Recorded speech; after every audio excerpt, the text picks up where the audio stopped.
O mal que ele enfrentava por fora já morava dentro dele. So-Moon não era forte, nem rápido, nem destemido. Caminhava com dificuldade, carregando a dor de um acidente que levou seus pais e deixou marcas na perna e na alma. Mas mesmo assim, ele seguia. Porque dentro dele ainda restava uma faísca, uma pergunta e um vazio que não sabia nomear. A vida dele era feita de rotina, escola, provocações, lembranças sufocadas. Até que, numa tarde comum, tudo mudou. Um raio de luz, um desmaio repentino. E uma voz que não era deste mundo. Ele foi escolhido, não por ser o melhor, mas porque alguém viu o que nem ele via. So-Moon se tornou um counter, um caçador de espíritos malignos, pessoas comuns, possuídas por forças escuras que se alimentam da dor e da morte. Criaturas que se escondem atrás de rostos amigáveis, mas que matam com prazer. E o trabalho dos counters é impedi-los. Ele foi levado até um restaurante de noodles, mas não era só isso.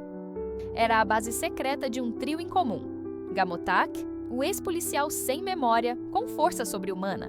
Do Hana, capaz de sentir a presença do mal e ler memórias com um toque. E Chumayok, que cura feridas com as mãos e o coração.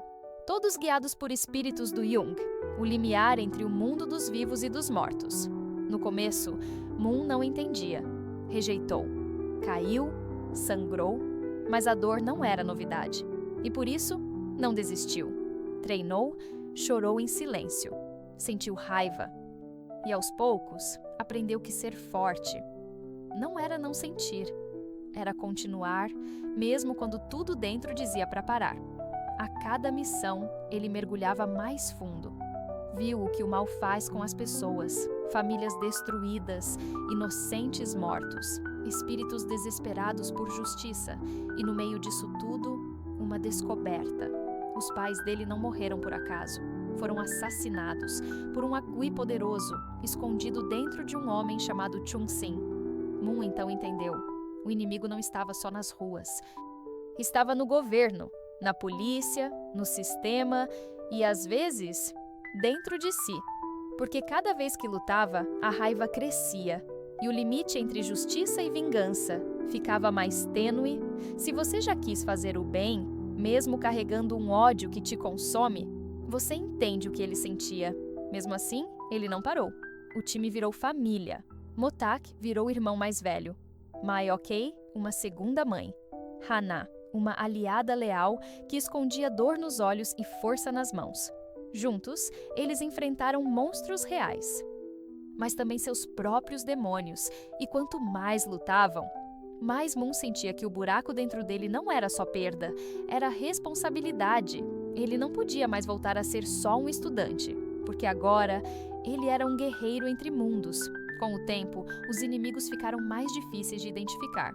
Não usavam mais apenas garras, nem se escondiam em becos escuros.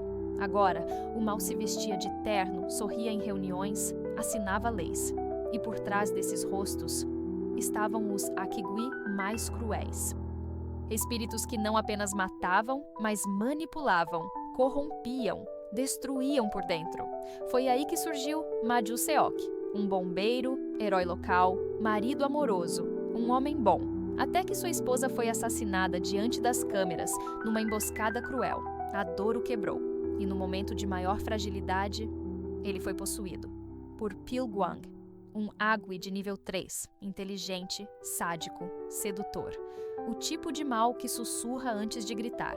Pilguang usou Ju Seok como escudo, matou, riu, disse verdades distorcidas.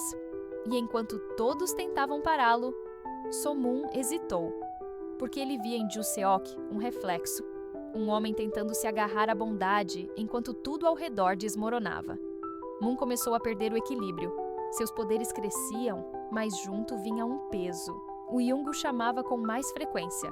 As memórias dos mortos invadiam seus sonhos, e mesmo cercado de aliados, ele se sentia sozinho, como se o mal que combatia lá fora já estivesse abrindo caminho por dentro. Hana tentou alertá-lo.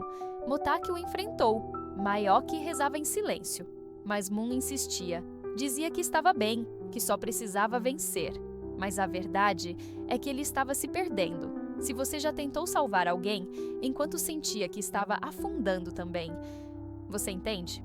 Ju-seok, por sua vez, lutava internamente.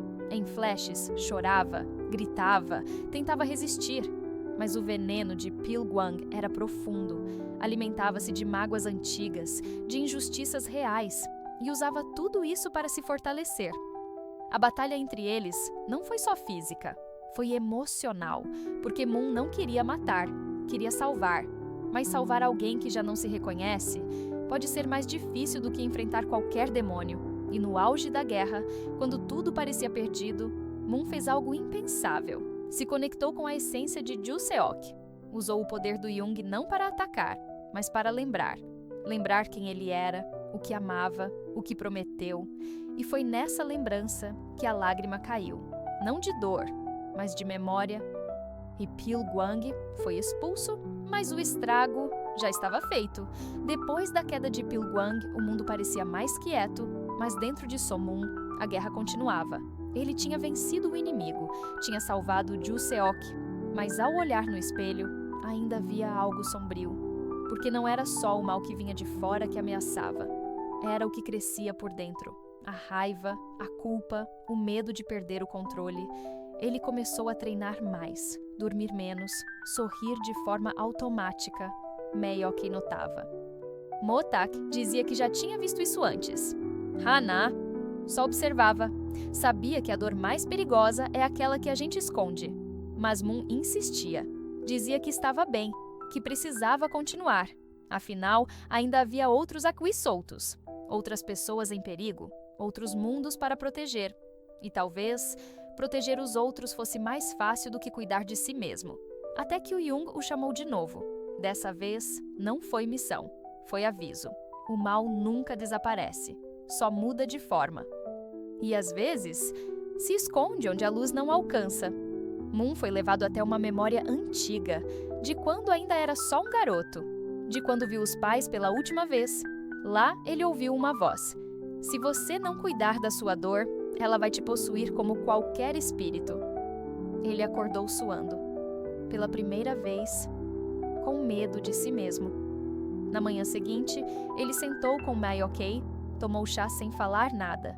E depois de um tempo, disse que precisava parar. Por um tempo, não por fraqueza, mas porque queria continuar forte. Ela apenas sorriu. Porque entender os próprios limites é o primeiro passo para continuar lutando. Se você já segurou a própria dor só para não preocupar ninguém, você entende. Somun não deixou de ser um counter, mas agora sabia que não era só isso que o definia. Era também filho, amigo, humano, alguém que chorava, que sentia, que caía e mesmo assim seguia. O restaurante continuou funcionando. O time continuou unido, missões vinham, novas ameaças surgiam. Mas havia algo diferente. Um olhar mais leve, uma força que não vinha do punho, mas do coração. Porque no fim, o mal que ele enfrentava por fora era só o reflexo do que ele aprendeu a curar por dentro. E se isso te tocou, você sabe o que fazer. Talvez o maior poder de todos seja escolher continuar, mesmo quando a dor ainda está ali.